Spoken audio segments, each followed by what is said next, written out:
Et Politique Matin reçoit ce matin l'un des candidats aux élections législatives de samedi prochain. C'est déjà ce samedi et on revient dans la première circonscription avec Jean-Yves Mirakov qui est notre invité. Jean-Yves Mirakov, bonjour. Oui, bonjour la Guyane, bel bonjour tout le monde, bonjour Herman. Alors, vous allez au combat donc sous les couleurs de Nouvelle Force de Guyane, on en parle dans un instant. On sait que vous êtes un homme de terrain, un militant de terrain, mais est-ce que vous pouvez nous rappeler un petit peu qui êtes-vous et puis votre parcours, Jean-Yves Mirakov? Oui, tout à fait. Donc Jean-Yves Mirakov, 58 ans, père de 5 enfants. Il faut savoir que je suis moi-même petit-fils de l'immigration, puisque ma grand-mère Sainte-Lucienne et Arawak de surcroît a migré en Guyane au début des années 30. Donc elle a habité Maripasoula dans le cadre de l'activité aurifère, quoi. Et du coup, donc, je profite pour saluer également donc, les Arawaks de Guyane, enfin la population autochtone. Et donc, ma grand-mère a eu 12 enfants. Voilà, à l'époque, les gens faisaient beaucoup d'enfants, c'est plus comme maintenant. Mmh. Donc, elle a eu 12 enfants et donc ma mère, la cadette, qui est née également à Maripasoula, a grandi sur Saint-Laurent. Et elle a rencontré donc mon père d'origine européenne, puisque du côté paternel, mon grand-père venait de l'Est. De l'Est de l'Europe, et il a migré en France. Donc mon père est bien né en France et il est venu en Guyane rencontrer ma mère. Et cette union a donné 6 enfants, dont je suis l'avant-dernier, et Jean-Yves, quoi. Alors, depuis, vous avez fait du parcours, vous êtes en politique, Nouvelle Force de Guyane, qui présente un candidat sur la première circonscription. Pourquoi uniquement un candidat ? On présente un candidat sur la première circonscription, donc également j'ai mon suppléant, Mike Calumet. Et sur la deuxième circonscription, nous avons donc la suppléante de Aldo Neyman, que nous présentons. Notre suppléante Saint-Cyr, Madame Saint-Cyr, qui est donc de la section Montignéry, Nouvelle Force de Guyane. Il faut savoir que Nouvelle Force de Guyane, nous sommes actuellement implantés dans 4 communes, c'est-à-dire Cayenne, Matoury, et également Montignéry, Tonnet-Grand et Saint-Laurent, avec des ambitions donc de nous déployer sur le département. Alors, est-ce que c'est un atout pour vous, Jean-Yves Mirakov, d'aller au combat avec évidemment le soutien de la sénatrice Marie-Laure Phinera-Hort? Certains s'attendaient peut-être à ce qu'elle-même, elle se présente. Enfin bon, il y a eu beaucoup de rumeurs. Aujourd'hui, est-ce que c'est une carte que vous avez à jouer ? C'est une carte bien sûr qu'on a à jouer, mais Nouvelle Force de Guyane n'est pas que Marie-Laure Phinera-Hort, donc nous assurons la relève, dont moi, et puis d'autres militants qui sont en train de monter en ce moment, la jeunesse montante guyanaise qui arrive. Donc c'est vrai d'avoir cette carte de Marie-Laure Phinera-Hort qui est au Sénat est quand même un atout vis-à-vis d'autres partis qui ne peuvent pas se prévaloir de cela. Il ne faut pas oublier qu'il n'y a pas que Marie-Laure Phinera-Hort. Nous avons également d'autres élus comme Chester Léonce qui est au niveau donc, de la collectivité territoriale. Nous sommes aussi implantés à la mairie de Cayenne. Donc vraiment, nous commençons vraiment à nous déployer. Alors, cette dissolution, Jean-Yves Mirakov, a été une opportunité pour vous, puisque là, dans un délai très court, il a fallu tout préparer, j'imagine, la campagne électorale. C'était le moment pour vous de vous présenter ? Non, je parlerai pas en termes d'opportunité. Nous sommes prêts. Un parti politique doit se tenir prêt et doit réagir. Donc voilà, la dissolution, on nous l'a imposée comme tout le monde, comme tous les candidats. Et donc, Nouvelle Force de Guyane a répondu présent dans cette élection. Est-ce que ce n'est pas un délai un peu court pour présenter vos arguments, mettre en avant tout ce que vous voulez défendre ? Il est clair que j'aurais voulu, bien sûr, parler un peu plus de moi, et puis avec les arguments qui m'intéressent, parce que moi, j'ai des choses à faire valoir de par mon parcours professionnel qui est très riche sur la zone Caraïbe, etc. J'aurais voulu vraiment prouver à la population que j'ai les capacités de pouvoir assumer ce poste de député. Mais bon, on fait avec, le temps est court, c'est rude, et voilà, mais ça fait partie du jeu. Nous sommes tous de toute façon à la même enseigne, donc voilà. Justement, qu'est-ce qui vous laisse penser, Jean-Yves Mirakov, que vous avez l'étoffe du député ? Qu'est-ce qui vous laisse croire qu'aujourd'hui, vous êtes prêt justement pour représenter la Guyane ? C'est déjà ma vision de l'extérieur. Comme je disais, j'ai travaillé donc un peu à l'étranger. J'ai sillonné un peu le monde de par mon activité professionnelle. J'étais directeur commercial dans une grande compagnie aérienne sur laquelle j'ai eu l'opportunité d'exercer sur les Antilles, la Guadeloupe, Martinique, bien sûr la Guyane, ainsi que Cuba, en passant par Haïti, et Saint-Martin, la métropole et tout. Donc toute cette expérience-là m'a permis de renforcer mon background, je dirais, politique. J'ai eu l'occasion donc de travailler avec des Suisses, avec des Allemands, quand on sait qu'il y a de la rigueur donc, dans ce genre d'activité, quand on travaille avec ces gens-là, la rigueur, et puis également la valeur de la parole donnée, donc qui a quand même une valeur. Donc j'estime avoir aujourd'hui des atouts à faire valoir dans cette élection, notamment au niveau donc, de ma posture, donc de ma capacité à faire passer mes idées, de ma capacité à pouvoir représenter la nation guyanaise, puisque je suis moi-même né en Guyane, d'origine guyanaise, enfin je suis cayennais, je suis guyanais, donc je sens que je suis à même de pouvoir amener au sein du Parlement quelque chose. Vous savez que vous êtes 5 candidats et vous dites tous quasiment la même chose, hein, la posture, etc. Qu'est-ce qui pourrait vous différencier des 4 autres ? C'est ma capacité aussi à pouvoir travailler en local et également au national. Moi, je suis quelqu'un de très relationnel, donc j'estime que d'abord, avant de pouvoir mener les projets au niveau donc, du Parlement, au niveau de l'Assemblée nationale, c'est déjà rechercher l'adhésion locale des élus locaux, des maires, de la collectivité territoriale, et je suis capable de le faire aujourd'hui. Donc si vous êtes élu demain, Jean-Yves Mirakov, vous prenez une certaine cohésion justement du travail des politiques. C'est ce qui manque selon vous aujourd'hui ? Mais tout à fait. Et puis d'ailleurs, c'est ce qui est demandé aux députés. Normalement, le député, il est censé faire remonter les problématiques locales. Donc si vous n'arrivez pas à faire l'adhésion au niveau donc déjà localement, comment pouvez-vous travailler convenablement avec le gouvernement ? Il y a une espèce de cacophonie. Vous savez que c'est compliqué, Jean-Yves Mirakov. Vous avez suivi un petit peu le débat statutaire. Tiens, si on en arrive dessus, vous avez vu un petit peu ce qui s'est passé sur les 2 dernières années. Aujourd'hui, comment vous pourrez, si au soir du 6 juillet ou 7 juillet, comme on veut, si vous devez rassembler ou en tout cas travailler avec les élus locaux, quelle sera votre recette secrète, j'ai envie de dire ? Alors, il faut savoir que j'ai quand même participé au COPIL, 23 COPIL sur 26. Donc, les 3 COPIL que je n'ai pas pu assister, c'était pour des raisons de déplacement, etc. Donc, j'estime avoir été très assidu et avoir bien suivi donc, ce dossier d'évolution statutaire. Si je suis élu, mais je pense qu'il faudrait aussi reposer le débat. Aujourd'hui, il faudrait reposer le débat, peut-être le remettre à l'étude en y intégrant un petit peu plus, si vous voulez, les forces vives du pays, la partie économique. Je pense qu'il y a dû avoir aussi certains loupés qu'il aurait fallu rattraper. En tous les cas, au moment où je vous parle, on n'a pas l'adhésion qu'on voudrait. Donc l'objectif, c'est de retrouver cette adhésion autour de cette évolution institutionnelle, pour pouvoir être capable de le porter au niveau du gouvernement. Parce que votre vision, quelle est-elle, Jean-Yves Mirakov ? J'imagine que c'est la même que le groupe, votre groupe, NFG, mais concrètement, si vous aviez les clés demain, il faudrait repasser par quelle case ? En tout cas, quel serait le schéma de votre travail sur ce dossier de l'évolution statutaire ? Moi, si je peux apporter ma contribution, ce serait surtout vers une autonomie donc raisonnée, une autonomie éclairée, parce que, comme je vous le dis, il faut que la population sache qu'est-ce que nous mettons à l'intérieur de cette évolution institutionnelle.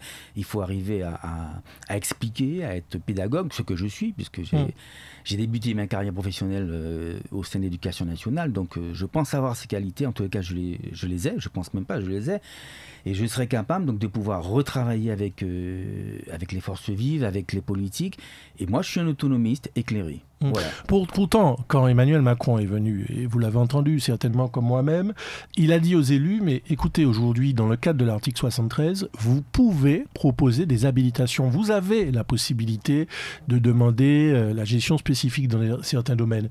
Est-ce que ça, finalement, c'est pas déjà une réponse ? Parce que tout le monde, tous les élus, enfin tous les candidats déjà, surtout, veulent presque révolutionner les choses. Mais est-ce qu'aujourd'hui, les élus n'ont pas les moyens de se positionner sur certaines thématiques spécifiques dans le cadre de cet article 73 ? Oui, certainement. Certainement, quand on regarde l'article 73, il y a quand même possibilité, effectivement, de se positionner.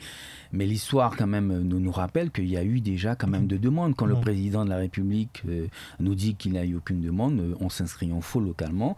Donc, non, ça n'a pas abouti. Donc, en fait, on reste toujours dans un système où, même si vous proposez dans le cadre de l'article 73, ça reste au libre arbitre du président de la République. Autre sujet qui concerne les Guyanais, c'est le foncier. D'ailleurs, le député sortant en a fait son cheval de bataille. Est-ce que vous, sur ce dossier-là qui traîne depuis des années, c'est un dossier récurrent, vous pensez pouvoir sortir un élément du chapeau pour qu'on puisse avancer et que les Guyanais puissent se réapproprier une partie de leur terre? Alors, en ce qui me concerne, mon positionnement sur le foncier, il est aussi dans le sens où, effectivement, il faut que la Guyane puisse récupérer du foncier. Après, partir dans l'idée de dire qu'on nous voudrait 100% du foncier, je pense qu'il faut être un peu raisonnable et procéder par étapes. Et travailler justement avec les élus locaux, avec la population, trouver l'adhésion nécessaire pour porter les projets avec la collectivité territoriale. Bien sûr, on oublie souvent qu'on a quand même une collectivité qui est là aussi, parce que quelque part, c'est l'interlocuteur privilégié au niveau donc, du national. Donc on ne peut pas se passer de la collectivité territoriale, qui est un outil, qui est une clé. Et pour moi, c'est important que la collectivité territoriale se saisisse de ce problème de foncier, pour pouvoir travailler ensemble et voir step by step comment on peut avancer, au gouvernement les arguments nécessaires par rapport à l'aménagement du territoire, par rapport au projet guyanais, et savoir comment on peut demander carrément par rapport au projet, voilà, on veut telle superficie, qui va la gérer, comment, de quelle manière, quelles sont les priorités, de quelle manière. En fait, le gouvernement veut quand même savoir que le projet est quand même un peu abouti. Et déjà, il veut ressentir la cohésion guyanaise qui aujourd'hui n'en est pas. Alors, on va parler des blocs en présence dans un instant. J'imagine que vous avez beaucoup à dire dessus. Mais parmi ces groupes politiques là, qui risquent d'arriver au pouvoir demain, il y en a qui veulent revenir sur le droit du sol, qui est une question qui nous concerne évidemment en Guyane. Vous seriez partisan à revenir sur cette loi du droit du sol ou pas ? Je dirais que je serais partisan de revenir sur le droit du sol, dans la mesure où ça permettrait un petit peu de mettre un point d'arrêt sur un certain nombre de choses. Mais il faut savoir aussi que je suis aussi pour pouvoir trouver des solutions pour ceux qui sont déjà là. Donc c'est pas mettre un droit du sol pour mettre un droit du sol, c'est mettre un droit du sol de manière à pouvoir un petit peu stopper, freiner une certaine forme d'immigration. Mais à côté de cela, il faut aussi travailler avec ceux qui sont déjà là, même s'ils sont sans papier, ils ont le droit d'exister. Mais quelle solution, Jean-Yves Mirakov? J'entends ce que vous dites, il faut trouver des solutions, mais on sait bien que la Guyane souffre d'une réalité économique qui est encore plus forte, un taux de chômage qui est encore plus élevé qu'ailleurs. Les métiers, j'imagine qu'on ne les sort pas d'un chapeau. Quelles sont les solutions que l'on pourrait mettre en œuvre pour réguler, en tout cas, cette immigration qui est parfois non voulue? Non, mais de toute façon, ça va être très compliqué de dire que moi, j'ai la baguette magique pour pouvoir réguler donc, l'immigration, qu'elle soit clandestine ou pas. C'est quelque part du régalien. Mon rôle de député serait justement de travailler avec le gouvernement pour essayer de limiter et de diminuer. Donc, vous dire aujourd'hui que tout seul, en tant que député, je vais dire demain que je vais stopper l'immigration comme ça clandestine, c'est s'inscrire en faux et c'est promettre des choses qu'on ne saura pas tenir. Alors, les blocs en présence, on les connaît, le Front Populaire, le nouveau Front Populaire, le Rassemblement National, LR en partie, et puis le mouvement présidentiel. Demain, vous arrivez à l'Assemblée nationale, vous vous positionnez de quel côté? Alors, en ce qui me concerne, le positionnement, il est clair. Si vous êtes dans l'opposition, vous n'êtes pas entendu. D'accord. Alors, est-ce une inintelligence de dire qu'on pourrait se mettre dans la majorité tout en étant indépendant? Comme le fait votre sénatrice d'ailleurs, qui siège du côté de la majorité au Sénat. Par exemple. Et ce ne serait pas illogique d'être dans la lignée si on veut être plus performant. Donc vous êtes plutôt de tendance macroniste alors? Plutôt tendance macroniste, tout à fait, mais on vote pas Macron. Nous ne sommes pas Macron forcément. Ça veut dire quoi? Ça veut dire que qu'en siégeant dans la majorité, ou en tout cas dans le parti d'Emmanuel Macron, on peut s'opposer à certaines de ses décisions ou à certains de ses choix? En tous les cas, oui, bien sûr, on a la liberté de voter pour lorsque c'est intéressant pour la Guyane et de dire non, on vote contre lorsqu'on considère que ça n'a pas d'impact ou que ce n'est pas bon pour l'avenir du pays. Ce qu'on reproche souvent à nos députés, c'est soit leur manque de présence, le fait de ne pas siéger régulièrement. On reproche aussi le fait de ne pas prendre part à certaines commissions importantes. On reproche souvent à nos députés d'aller faire de la figuration. C'est votre avis ou pas ? Non, moi je suis, franchement ce matin, et je l'ai toujours dit depuis le début de ma campagne, je ne suis pas dans une campagne de dénonciation, de délation, etc. Moi, c'est pas ma politique. Bon, mais vous pouvez juger quand même le travail de nos députés. Oui, je peux dire que si je devais donner une note, puisque j'ai été professeur des écoles, je dirais insuffisant, voire médiocre. Je pense qu'il y a matière à mieux faire, et je m'attacherai en tous les cas à faire le job.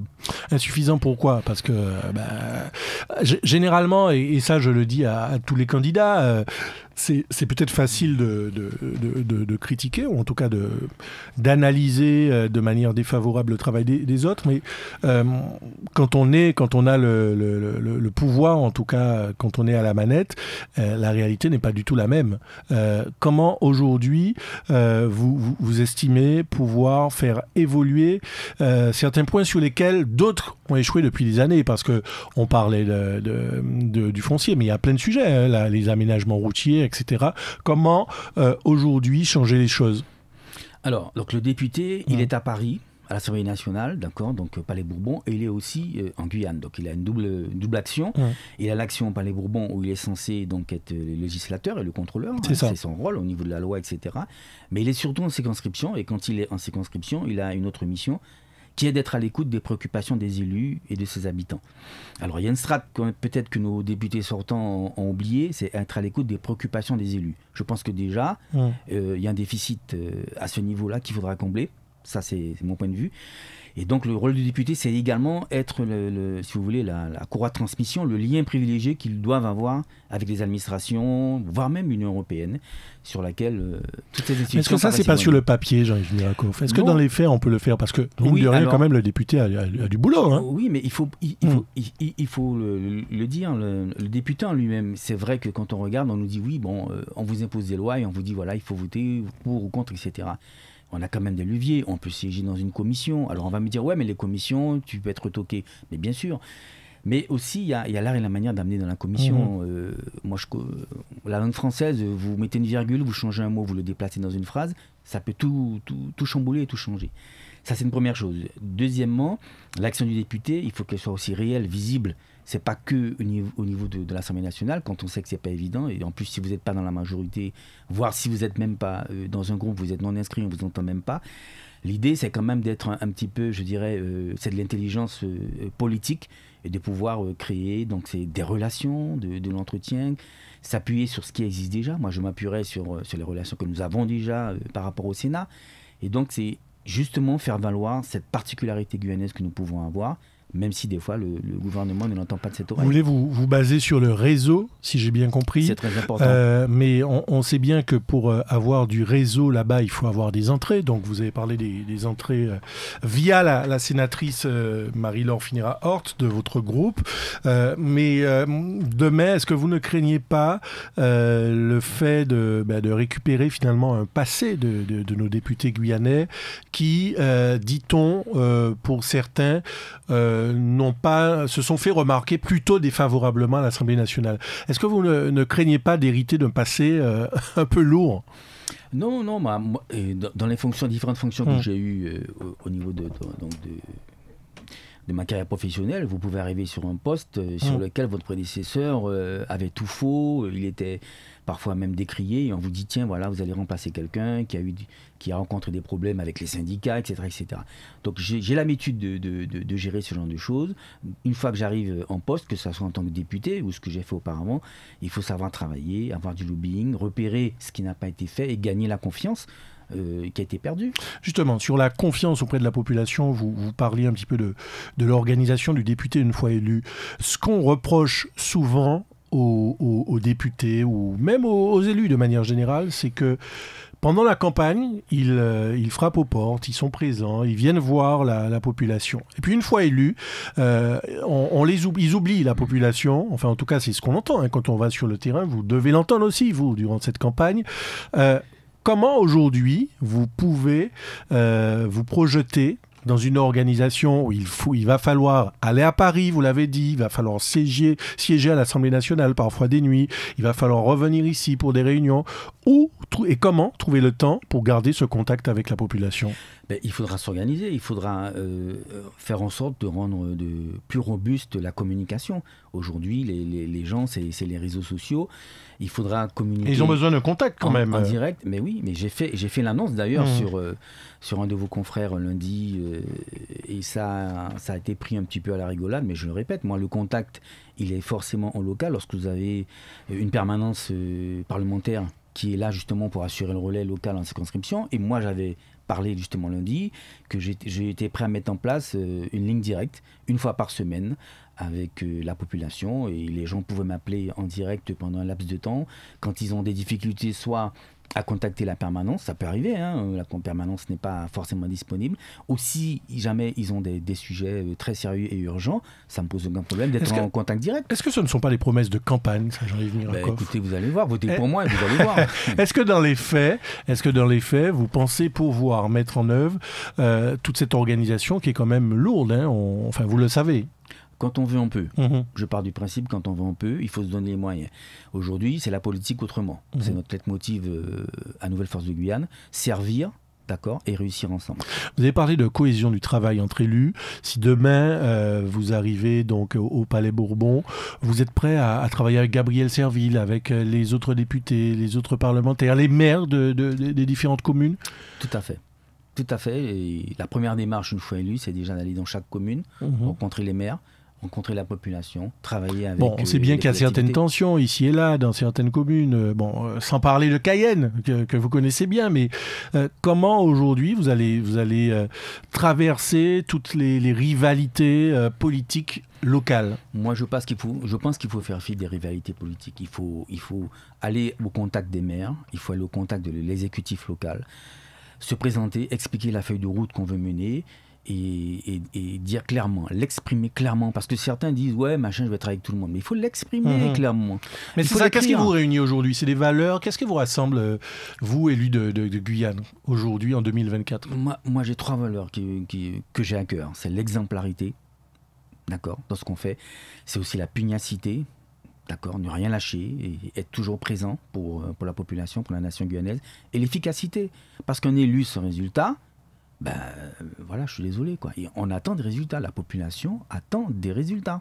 C'est ça, il nous reste 2 minutes encore. On sait que la Guyane est une terre de jeunes, une population très, très jeune qui quand on fait des micro-trottoirs, ne sait pas trop, est un peu perdue par rapport aux élections, parce qu'elle se dit, mais les élus ne font rien pour eux.